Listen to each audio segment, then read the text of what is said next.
It's Such a Beautiful Day by ISAAC ASIMOV.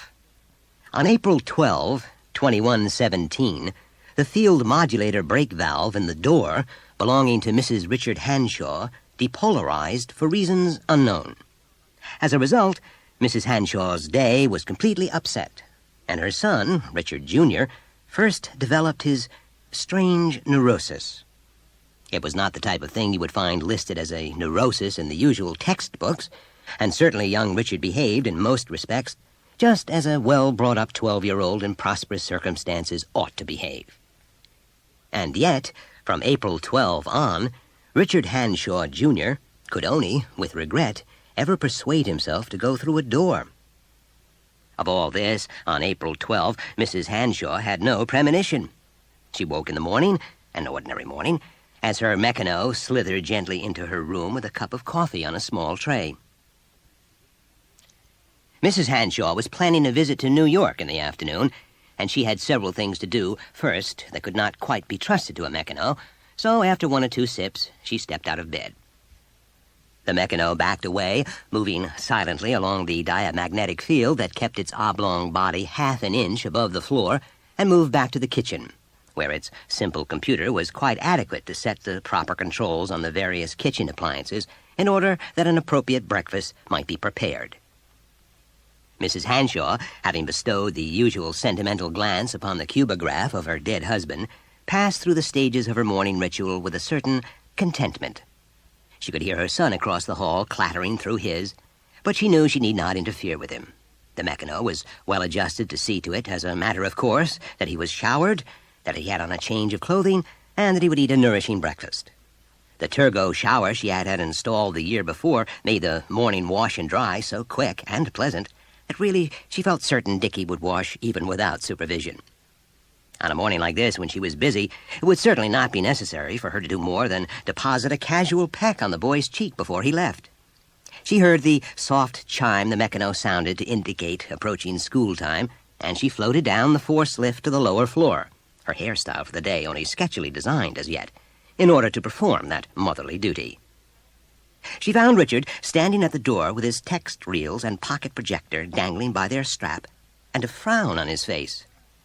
"Say, Mom," he said, looking up, "I dialed the school's coords, but nothing happens."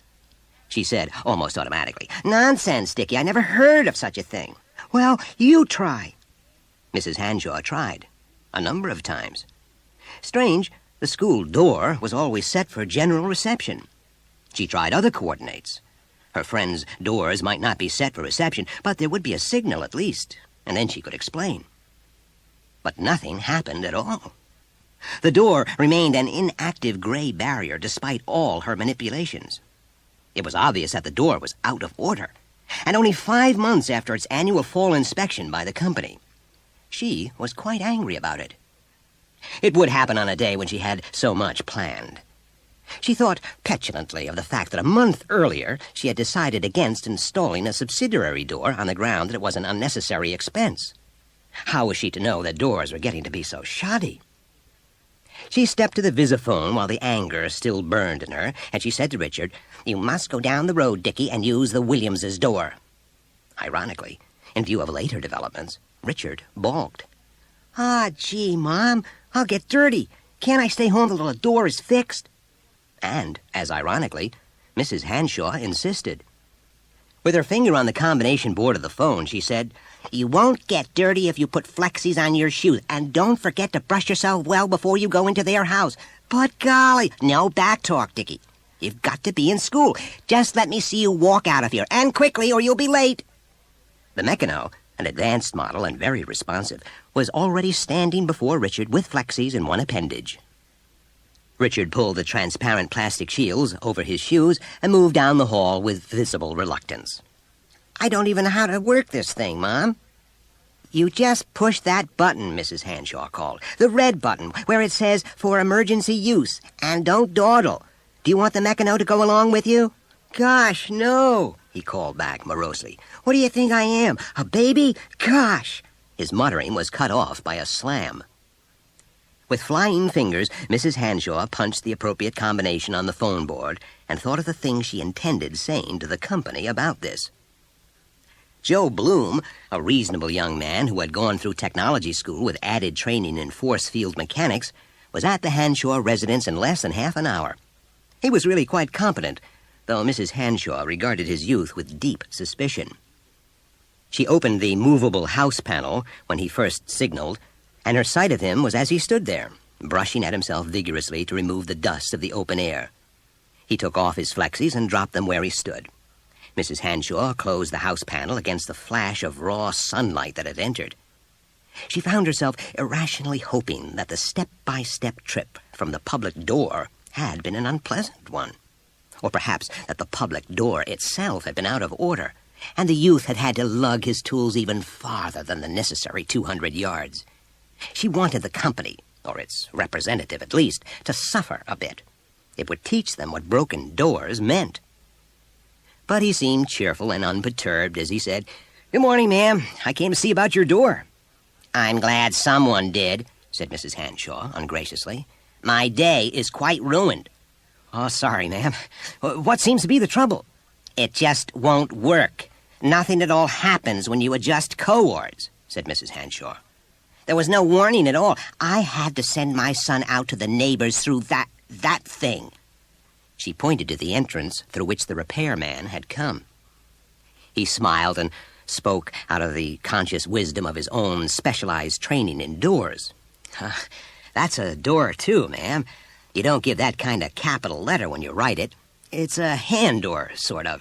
It used to be the only kind once." "Well, at least it works. My boy had to go out in the dirt and germs." "Oh, it's not bad outside today, ma'am," he said with the connoisseur-like air of one whose profession forced him into the open nearly every day. "Sometimes it is real unpleasant. But I guess you want I should fix this here door, ma'am, so I'll get on with it." He sat on the floor, opened the large tool case he had brought in with him, and in half a minute, by use of a point demagnetizer, he had had the control panel removed and a set of intricate vitals exposed. He whistled to himself as he placed the fine electrodes of the field analyzer on the numerous points, studying the shifting needles on the dials. Mrs. Hanshaw watched him, arms folded. Finally, he said, "Well, here's something." And with a deft twist, he disengaged the brake valve. He tapped it with a fingernail and said, "This here brake valve is depolarized, ma'am. That's your whole trouble." He ran his finger along the little pigeonholes in his tool case and lifted out a duplicate of the object he had taken from the door mechanism. "These things just go all of a sudden. Can't predict it." He put the control panel back and stood up. "It'll work now, ma'am." He punched a reference combination, blanked it, then punched another.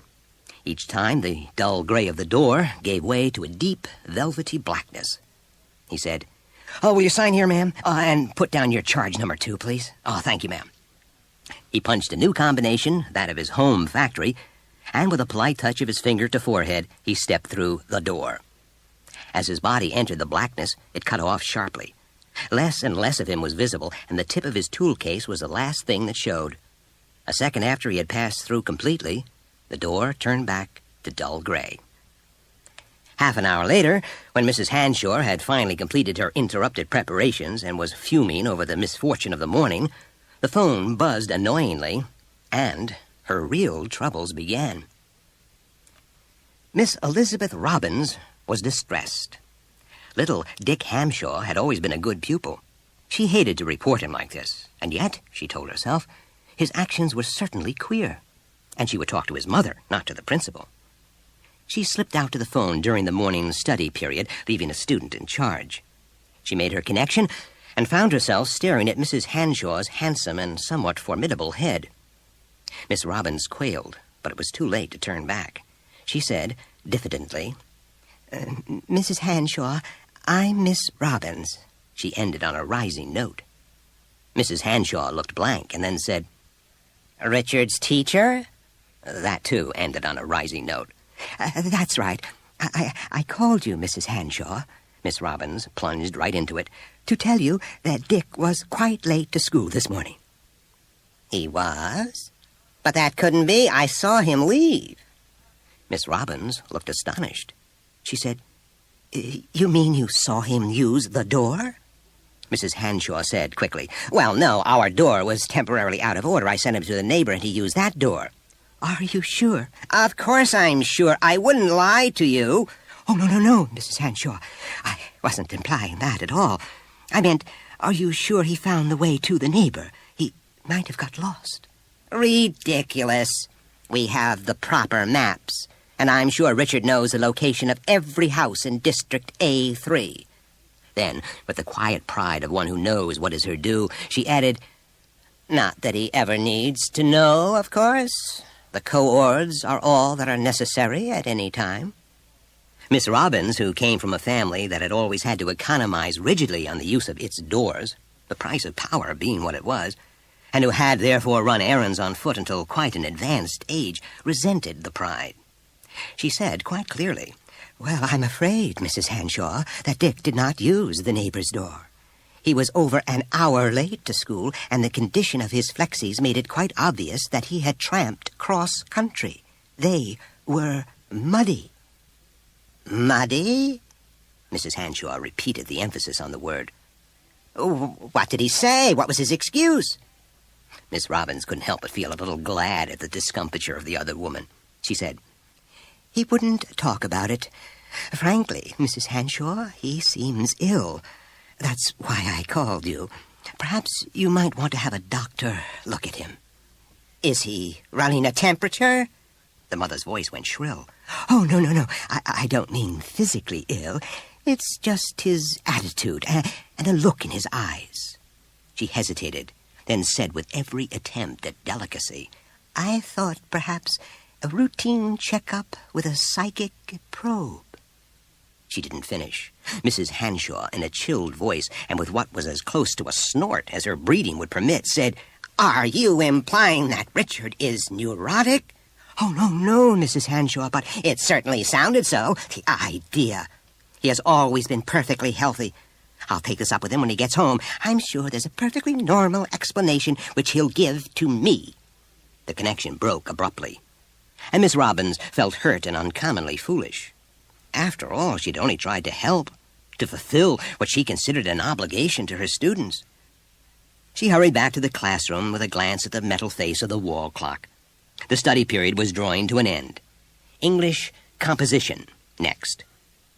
But her mind wasn't completely on English composition.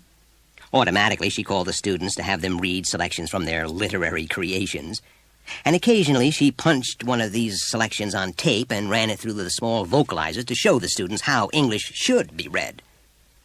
The vocalizer's mechanical voice, as always, dripped perfection, but again, as always, lacked character.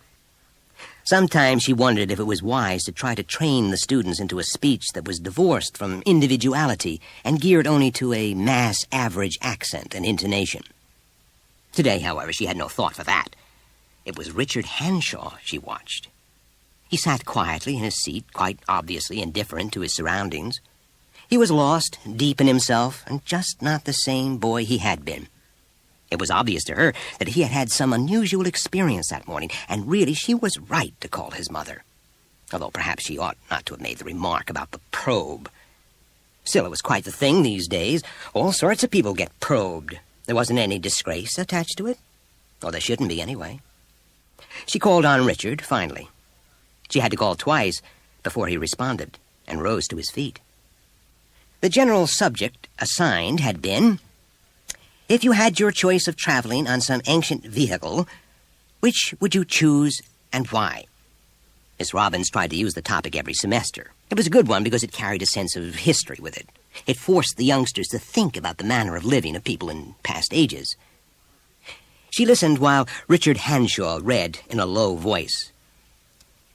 If I had my choice of ancient vehicles, he said, pronouncing the H in vehicles, I would choose the Stratoliner. It travels slow like all vehicles, but it is clean. Because it travels in the stratosphere, it must be all enclosed so that you are not likely to catch disease. You can see the stars if it is night time almost as good as in a planetarium.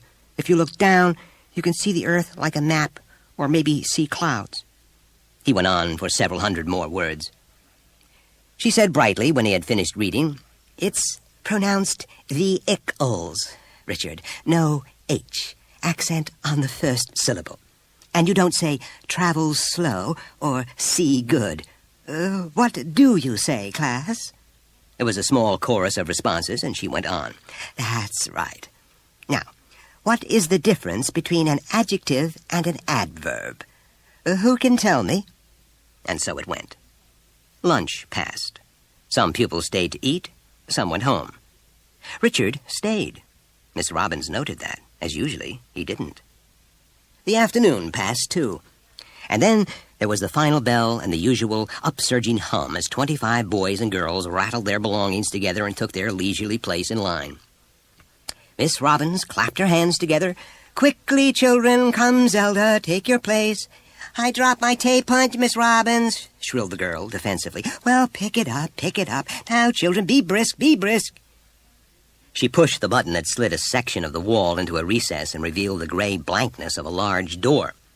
It was not the usual door that the occasional student used in going home for lunch, but an advanced model that was one of the prides of this well-to-do private school. In addition to its double width, it possessed a large and impressively gear-filled automatic serial finder, which was capable of adjusting the door for a number of different coordinates at automatic intervals. At the beginning of the semester, Miss Robbins always had to spend an afternoon with the mechanic adjusting the device for the coordinates of the homes of the new class. But then, thank goodness, it rarely needed attention for the remainder of the term. The class lined up alphabetically, first girls, then boys. The door went velvety black, and Hester Adams waved her hand and stepped through. Bye! The bye was cut off in the middle, as it almost always was. The door went gray, then black again, and Teresa Cantucci went through. Gray, black. Zelda Cherkolowitz. Gray, black. Patricia Coombs. Gray, black. Sarah May Evans. The line grew smaller as the door swallowed them one by one, depositing each in her home. Of course, an occasional mother forgot to leave the house door on special reception at the appropriate time, and then the school door remained gray.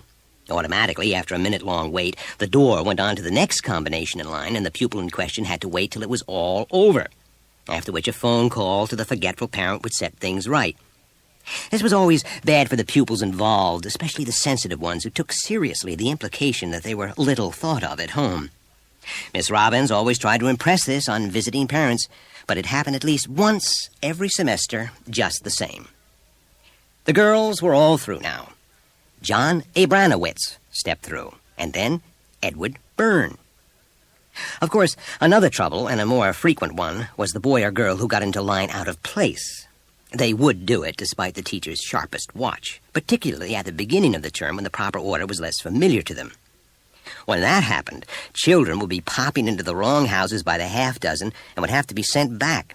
It always meant a mix-up that took minutes to straighten out, and the parents were invariably irate. Miss Robbins was suddenly aware that the line had stopped. She spoke sharply to the boy at the head of the line. "Step through, Samuel. What are you waiting for?" Samuel Jones raised a complacent countenance and said, "It's not my combination, Miss Robbins." "Well, whose is it?" She looked impatiently down the line of 5 remaining boys. Who was out of place? "It's Dick Hanshaw's, Miss Robbins." "Where is he?" Another boy answered, with the rather repulsive tone of self-righteousness all children automatically assume in reporting the deviations of their friends to elders in authority. "He went through the fire door, Miss Robbins." "What?" The schoolroom door had passed on to another combination, and Samuel Jones passed through. One by one, the rest followed. Miss Robbins was alone in the classroom. She stepped to the fire door. It was a small affair, manually operated and hidden behind a bend in the wall so that it would not break up the uniform structure of the room. She opened it a crack.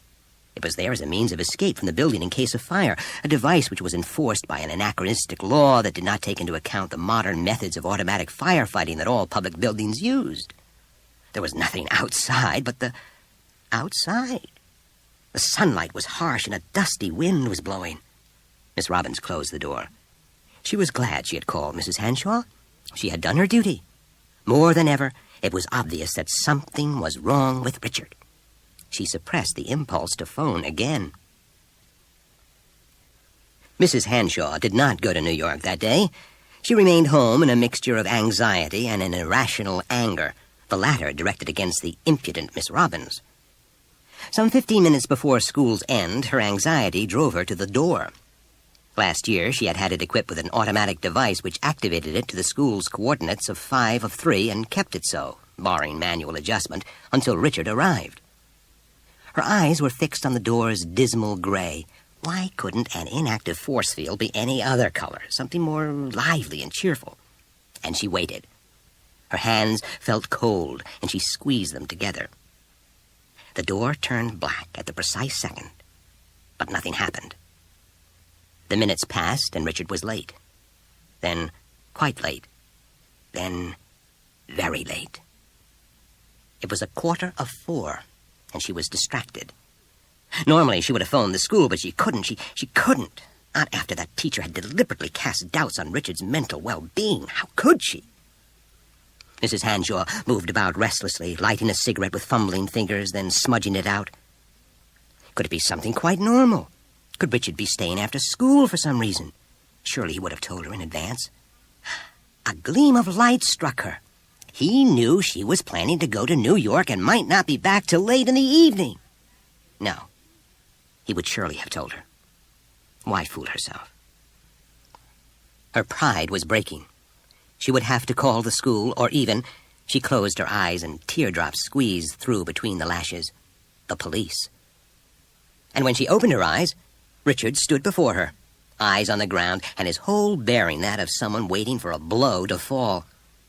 "Hello, Mom." Mrs. Hanshaw's anxiety transmuted itself instantly, in a manner known only to mothers, into anger. "Where have you been, Richard?" And then, before she could go further into the refrain concerning carelessness, unthinking sons, and broken-hearted mothers, she took note of his appearance in greater detail, and gasped in utter horror. She said, "You've been in the open?" Her son looked down at his dusty shoes, minus flexies, at the dirt marks that streaked his lower arms, and at the small but definite tear in his shirt. He said, "Gosh, Mom, I just thought I'd... And he faded out. She said, "Was there anything wrong with the school door?" "No, Mom." "Do you realize I've been worried sick about you?"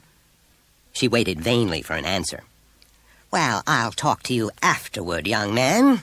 First, you're taking a bath, and every stitch of your clothing is being thrown out. Mechano!" But the mechano had already reacted properly to the phrase, taking a bath, and was off to the bathroom in its silent glide. "You take your shoes off right here," said Mrs. Hanshaw. "Then march after Mechano." Richard did as he was told with a resignation that placed him beyond futile protest.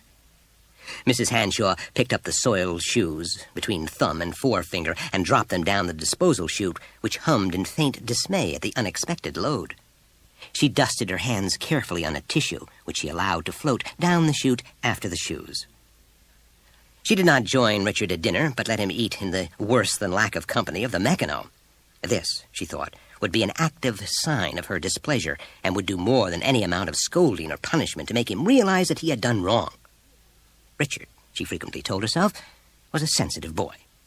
But she went up to see him at bedtime. She smiled at him and spoke softly. She thought that would be the best way. After all, he had been punished already. She said, "What happened today, Dickie boy?" She had called him that when he was a baby, and just the sound of the name softened her nearly to tears. But he only looked away, and his voice was stubborn and cold. "I just don't like to go through those darn doors, Mom." "But why ever not?" He shuffled his hands over the filmy sheet, fresh, clean, antiseptic, and, of course, disposable after each use, and said, I just don't like them." "But then how do you expect to go to school, Dickie?" I'll get up early," he mumbled. "But there's nothing wrong with doors." "Don't like 'em." He never once looked up at her. She said, despairingly, "Oh, well, you have a good sleep, and tomorrow morning you'll feel much better." She kissed him and left the room, automatically passing her hand through the photocell beam and in that manner dimming the room lights. But she had trouble sleeping herself that night. Why should Dickie dislike doors so suddenly? They had never bothered him before. To be sure, the door had broken down in the morning, but that should make him appreciate them all the more. Dickie was behaving so unreasonably. Unreasonably? That reminded her of Miss Robbins and her diagnosis, and Mrs. Hanshaw's soft jaw set in the darkness and privacy of her bedroom. Nonsense. The boy was upset, and a night's sleep was all the therapy he needed. But the next morning, when she arose, her son was not in the house. The mechano could not speak, but it could answer questions with gestures of its appendages equivalent to a yes or no, and it did not take Mrs. Hanshaw more than half a minute to ascertain that the boy had arisen 30 minutes earlier than usual, skimped his shower, and darted out of the house. But not by way of the door. Out the other way, through the door. Small D.